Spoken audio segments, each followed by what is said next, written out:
Hi everybody, welcome back to the channel. It's Samantha. Thank you so much for joining me. So today I'm back in the kitchen because I have an amazing DIY to share with you. So today we're going to be making an amazing herbal hair growth spray, which also works as a scalp soother. So our first ingredient is going to be rosemary, which is amazing for hair growth. So I did a feature video and I'll put the link to that video in the description box below so you can watch it. But rosemary has been shown to be fantastic when it comes to hair growth because it can stimulate scalp circulation, it can help to heal nerve endings, and it's got substances which can help to stimulate growth and also help hair to grow back in bald patches. So it has been shown through science to be just as effective as minoxidil, which is used widely for both male pattern balding and female pattern balding, and also just to stimulate growth and when the hair is thinning.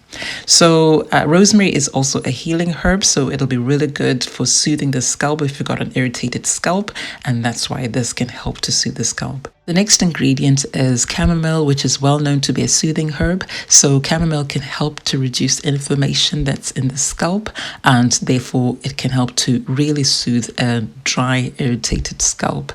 Chamomile can also stimulate healthy hair growth. So it doesn't necessarily make your hair grow faster, but it can help to support healthy hair growth. And if you use it consistently, you will start to see that your hair will grow healthier and it will start to grow longer. So it doesn't really treat dandruff, as I said, but it can help to soothe any irritation, for example, that might be caused by things like dandruff. And then our next and final ingredient is green tea. I'm using this jasmine green tea because that's the one that I have. That's the one that I'm drinking at the moment, but you can use any green tea. So green tea has caffeine in it, and that caffeine can help to dilate the blood vessels in the scalp, and therefore it can help to stimulate scalp circulation. And a lot of people actually use things like caffeine shampoos or caffeine conditioners because that caffeine can really help to improve hair growth. Green tea also has flavonoids which can help to condition the hair and also to soothe the scalp and also to stimulate healthy hair growth. So as I said, you can use any type of green tea, doesn't have to be this one. And then because we're going to pour boiling water, we're going to need a heat resistant jar. So the method is pretty simple. If you've been with me for a while, you know that I like to keep things simple. So I'm adding 1 tablespoon of the rosemary into the jar, and then I'm adding 1 tablespoon of the chamomile into the jar. And then I'm going to add 1 tea bag of the green tea into the jar. If you're using loose leaf, then you can use 1 teaspoon. And then I'm adding 1 full cup of freshly boiled water.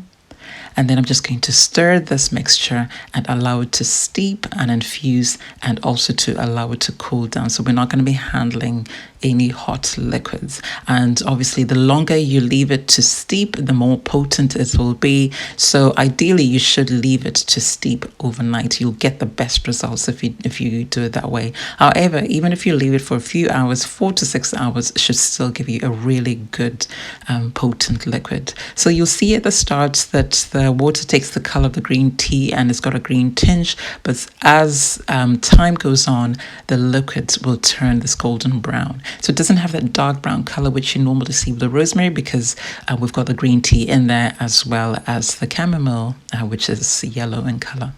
So I'm just going to use the end of a pair of ties to strain with, and I recommend you use something that's finely woven to catch any small particles, because once you've put all those herbs in boiling water, they do break up quite a bit, and you don't want any of those tiny particles in your spray, because then they'll get into your hair and it'll be a nightmare to get out. So I do squeeze it because a lot of the liquid is absorbed by the herbs, so I just want to get as much as possible. So our spray is ready, and if your hair is really on the dry side, you can add some glycerin that will help your hair to retain moisture, but I'm not going to do that because my other products have glycerin, so, or other humectants, so I don't need to add a humectant, but you can if you want to. So just for ease of use, I'm going to put mine in a spray bottle, and that's because I'm going to use it as a leave-in spray.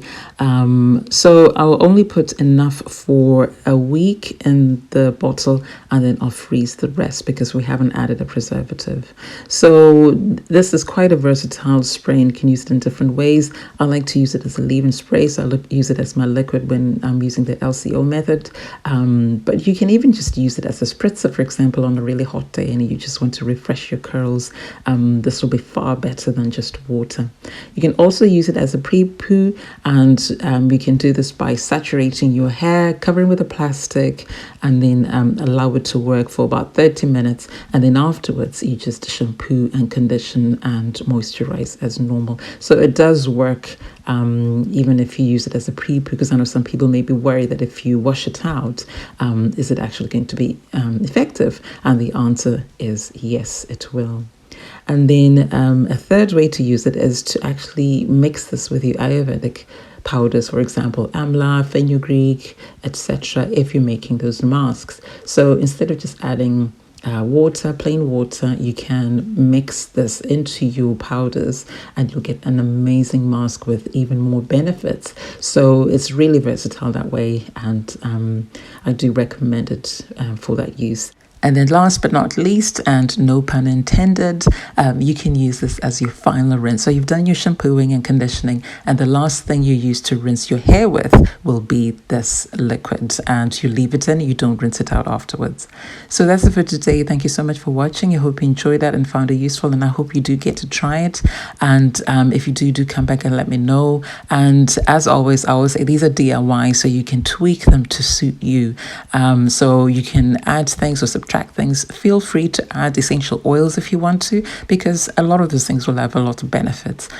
But because there's rosemary in there, I actually don't need to add anything. It'll smell beautiful, and the chamomile is also very aromatic. Thank you again for watching, and before I go, I'd like to thank my subscribers because I really do appreciate your support and you're really helping this channel to grow. Also, thank you to everybody who comes and engages, because that really helps to support my channel and I really appreciate it. If you haven't subscribed already, as I said, subscribe, and also I would really appreciate it if you give the video a thumbs up, so give it a like, and also click the bell so that you'll be notified whenever I have a new video on the channel.